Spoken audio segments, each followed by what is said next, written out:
NFL training camps are open and we're calling an audible. We are going to talk about this Oregon Pinot Noir in its own video.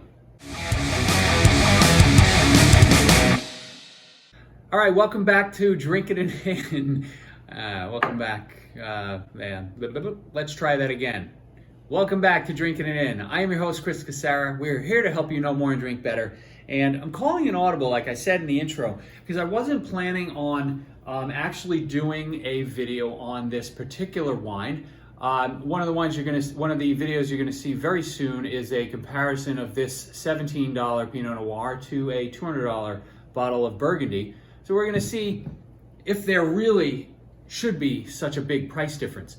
But the more I thought about it, the more I figured I haven't spent that much time on Pinot Noir recently, so I figured it'd be good to dive into this Oregon Pinot Noir and talk a little bit more about the region and the grape.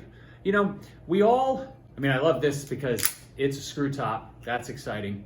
Pinot Noir is something that is high on everybody's list, right? When it comes to an enjoyable red wine, it's easy to go to. It always shows up in a way that you can, in a way that you can trust, right? And what I mean by that is you're going to get your cherry notes, your cola notes, it's going to be easy to drink. Sometimes it might have, a lot of other red fruits in it, but you know what you're going to get with Pinot Noir. And it typically, it shows itself. It doesn't hide, right? You're not going to be nosing a wine and trying to find the aromas, right? They tend to jump out of the glass. This one's no different. And so I think it's why people like to go back to it time and again. And I don't know whether Oregon Pinot Noir is very popular in the wine world, but I don't know if the majority of people are as familiar with it as a real spot that they should focus on and go to when they're purchasing a bottle of Pinot Noir. So this particular wine is pretty well distributed. It's a big brand, the Elouan. This is a 2019, and it's from the Oregon coast. Let's see, Pinot Noir grapes for Elouan thrive in prime vineyards on Oregon's coast. There you go. But it's made in California in the signature copper cane style. I don't know what that means. I guess Copper Cane is the name of the winery that produces this wine. But I think the Oregon Pinot Noir wines, a lot of them can be very pricey. This one's pretty reasonable. I think they tend to deliver. So let's see what this one brings to the table. You get your nice cherries, you get that nice cola and spice note.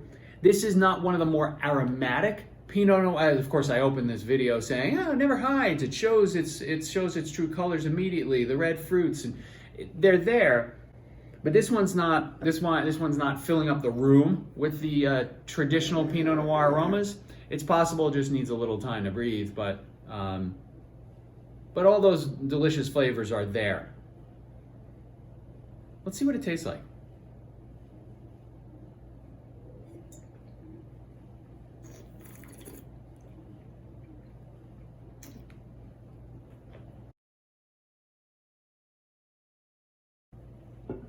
Pretty nice. The flavors turn into plums, almost pruny, like a dried plum on the palate. So that's a little different. It's still pretty nice. This wine feels like well made and not fake. This is a fairly big brand. Sometimes when you get the wines at this price point from a big brand, they can taste a little manufactured. This one tastes pretty pure. I'm happy with that. The palate kind of developing into more of purple and black fruits, like with the plums and almost a dried plum prune nature, is throwing me a little because it's not what I expected. Makes it a cooler experience because I still enjoy it, but it is a little different than I was truly expecting. I think before I film the 17 versus $200 bottle video, I'm going to let this breathe a little bit When I'll disclose that when we're doing the battle later on. But I'm glad I did an individual video on this wine, because I think, when you see when you're looking for Pinot Noir, right? I think people need to really seriously consider Oregon, more so than you probably are on an everyday basis. Don't just always go for the same California Pinot Noir, and don't necessarily. I mean, if you're looking for $20 and under a bottle, you're not going to Burgundy. But even if you don't want to spend and pay up for a basic Burgundy, don't forget about Oregon Pinot Noirs that are reasonable, because they can be nice wines. This one, I'll give a thumbs up. It's DrinkinItIn approved.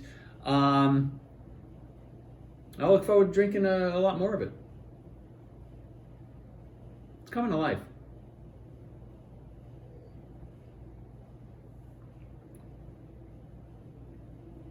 Yeah, it's pretty good. I'm liking it. I'll see you next time. Cheers.